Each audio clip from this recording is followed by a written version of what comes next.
बिस्मिल्लाहिर्रहमानिर्रहीम। अस्सलाम वालेकुम। आज हम करेंगे 42वां इडियम, आल दी रेज। आल दी रेज जो है, इसका उर्दू के अंदर जो तर्जुमा है वो है बहुत मकबूल,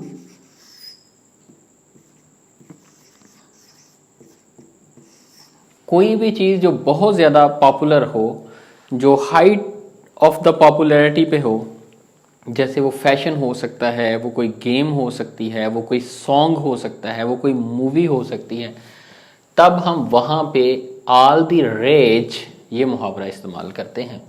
अंग्रेज़ी में इसका तर्जमा करते हैं very popular, at the height of popularity, in top fashion trend. जो फैशन के अंदर टॉप पे हो, जो पॉपुलैरिटी में बहुत टॉप पे हो। यहाँ मैंने माइकल जैक्सन को ड्रा करने की एक कोशिश की है। माइकल जैक्सन जो है 1980 में, ये आप समझे कि ऑल द रेज वाली सिचुएशन पे चला गया, पोजीशन पे चला गया, ये मकबूल हुआ और फिर ये इतना मकबूल हुआ कि ये होता ही गया।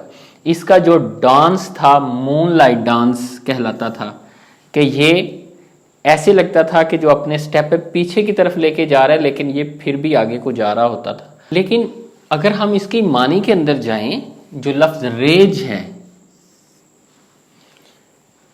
एक वजह से ये कंफ्यूजिंग है। कंफ्यूजन किस चीज़ की है कि इसका जो तर्जुमा है वो हम करते हैं इंटेंस एंगर, गज़ब, बहुत ज़्यादा गुस्सा। जो शदीद गुस्सा है उसके लिए ये लफ्ज़ इस्तेमाल किया जाता है।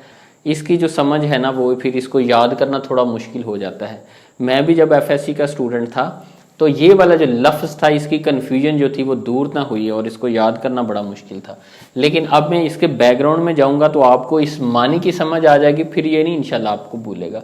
ओरिजिन इसका जो हुआ है, ये वाला जो लफ्ज़ है, ये लैटिन का जो वर्ड है रेबिस, या जो फ्रेंच वर्ड है वो हम इस तरह लिखेंगे, French word rage. Latin word rabies कह लें या फ्रेंच वर्ड रेज कह लें, ये दो थ्योरीज हैं कि ये वाला जो लफ्ज रेज है ये इसमें से निकला है। अब रेबीज जो है, आपको पता है रेबीज जो है ये डिजीज भी है कुत्तों के अंदर, पागलपन की बीमारी जो है, जिसको कहते हैं जो कुत्ता है वो पागल हो गया है, वहां पे भी ये बीमारी जो है उसको रेबीज कहते हैं। लेकिन इसका रेबीज का मानी है मैडनेस, पागलपन।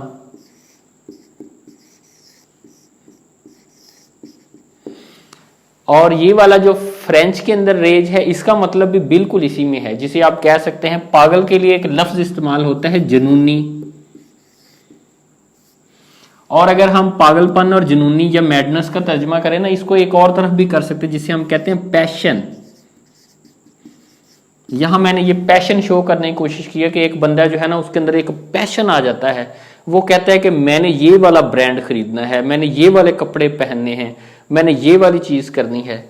तो ये वो एक, लोग इसको पागलपन भी कहते थे शुरू में, कि ये बंदा जो है ना बड़ा फैशनेबल है, ये पागल हो गया है, ये जुनूनी हो गया है, या इसके पीछे जज्बाती हो गया है, उस पैशन के अंदर आ गया। तो अब इस रेज का मानी जो है डिक्शनरी के अंदर अब भी मैडनेस में, पैशन में जो है वो आता है। अगर आप किसी चीज के पीछे ही पड़ जाएं अंधों की तरह, उसके लिए भी ये लफ्ज रेज जो है वो इस्तेमाल किया जाता है। अगर देखा जाए, that is used to describe the something that in fashion dating back to 1785। 1785 में अगर आप वापस जाएं तो ये वाला लफ्ज जो था रेबिस और ये वाला रेज फ्रेंच का, ये दोनों ही उस चीज के लिए इस्तेमाल होते थे जो बहुत ज्यादा फैशन में हो। जो चीज़ बहुत ज़्यादा फैशन में हो, जो टॉप ट्रेंड में हो, जिसे लोग बहुत ज़्यादा खरीद रहे हों, तो तब कहा जाता था कि लोग इस चीज़ के पीछे पागल हैं, लोग इसके पीछे, उनका पैशन बहुत ज़्यादा है, लोग इसके पीछे हो चुके हैं। तो ये वाली चीज़ जो 1785 में फैशन के लिए यूज़ होती थी, बाद में ये मुहावरा जब मकबूल हुआ तो हर उस चीज़ के लिए जो पॉपुलर हो जाए। अब देखें, कोई चीज़ फैशन में टॉप ट्रेंड पे होती है जिसके पीछे लोग बहुत पागल होते हैं, तो असल में क्या है कि वो चीज़ पॉपुलर हो चुकी है, वो लोग उसे बहुत पसंद करने लगे हैं। तो ये पॉपुलैरिटी के मानी में भी इस्तेमाल होने लगा। अब कोई भी मूवी टॉप पे चली जाएगी तो उसके लिए ये हम यूज़ करेंगे, कोई सॉन्ग हो उसके लिए यूज़ करेंगे, कोई बहुत बड़ा सिंगर हो, जैसे ये मैंने आपको माइकल जैक्सन की मिसाल दी है, वो बहुत पॉपुलैरिटी पे चला जाए, कोई हीरो हो, फिल्म स्टार हो, वो जैसे आजकल जो अर्तुरुल ड्रामा है, जो द्रिलस अर्तुरुल सीरीज चल रही है, उसके अंदर जो अर्तुरुल का किरदार है वो आपका ऑल द रेज, वो पूरा ड्रामा भी उस तरफ चला गया है और लोग बहुत ज़्यादा उसके पीछे हैं। First use in Europe magazine in 1785। अगर हम देखें प्रिंट के अंदर तो 1785 में यूरोपियन मैगजीन के अंदर ये वाला लफ्ज जो है रेज, ये फैशन ट्रेंड के लिए, मैडनेस के लिए, ये सिर्फ एक लफ्ज की बात कर रहा हूं, ये 1785 में यूज हुआ। और पूरे का पूरा मुहावरा ऑल द रेज बहुत पॉपुलर, बहुत मकबूल, ये 1834 के अंदर जो है वो प्रिंट के अंदर हमें मिलता है। ये तब लिखा गया, ये तब मुहावरा यूज होना शुरू हुआ। फिर उसके बाद 1930s और 1940s के अंदर जब लोगों के अंदर फैशन का ट्रेंड एक बड़ा है, तब ये बहुत ज़्यादा ऑल द रेज जो है ये पॉपुलर हो चुका था, लोग इसे बहुत ज़्यादा यूज़ करते थे।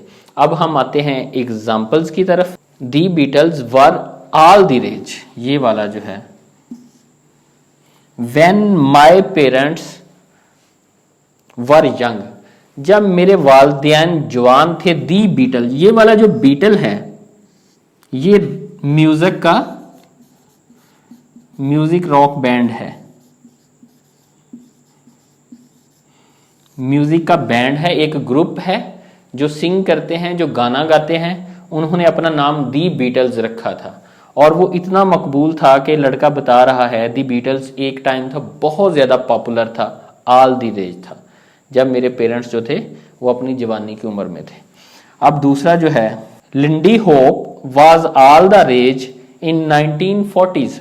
1940 में लिंडी होप जो है, अब ये वाला जो लिंडी होप है ये डांस है, डांस का स्टाइल है। और ये डांस का स्टाइल अमेरिका की उन रियासतों में या उन इलाकों में था, यहाँ पे अफ्रीकन और अमेरिकन इकट्ठे रहते थे और उनका ये मिक्सचर है, अफ्रीकन और अमेरिकन जो है उनका मिक्स एक स्टाइल था लिंडी होप। अगर आपने ये देखना हो कि इसके अंदर स्टेप कैसे हैं और लिंडी होप जो है वो किस तरह परफॉर्म किया जाता है, आप सिंपल लिंडी होप डांस लिखें, आज भी ये काफ़ी मकबूल है और फौरन यूट्यूब के ऊपर जो है ना इसके वीडियो आ जाएगी। तीसरा जो है हमारा जुमला, Michael Jackson become all the rage by early 90s। 1980 की दिहाई के शुरू में ही माइकल जैक्सन जो था वो बहुत ज़्यादा मकबूल हो गया। तो अब ऑल द रेज का क्या मतलब है? रेज का मानी तो आप जहन में हमेशा रखिए पैशन, किसी चीज़ के पीछे होना, और ऑल द रेज के कोई चीज़ जिसके पीछे लोग बहुत ज़्यादा हों, जो बहुत ज़्यादा मकबूल हो चुकी हो, जो बहुत ज़्यादा शोहरत में चली जाए, जो बहुत फेमस हो जाए, जिसकी ये पॉपुलैरिटी जो है फैशन में टॉप ट्रेंड पे चले जाए, उसके लिए ये लफ्ज़ इस्तेमाल करते हैं। और इन तस्वीर के बाद और ये हिस्ट्री बताने के बाद और इस स्पेशली ये जो रेज है इसके दो मानी मैंने बताए, एक बहुत गजबनाक और बहुत गुस्से वाला, और दूसरा क्या है? मैडनेस, पागलपन, पैशन। तो इस जानने के बाद सारा इंशाल्लाह ये आपको नहीं भूलने वाला। अगले इडियम तक के लिए मुझे इजाज़त दीजिए। अल्लाह हाफिज़।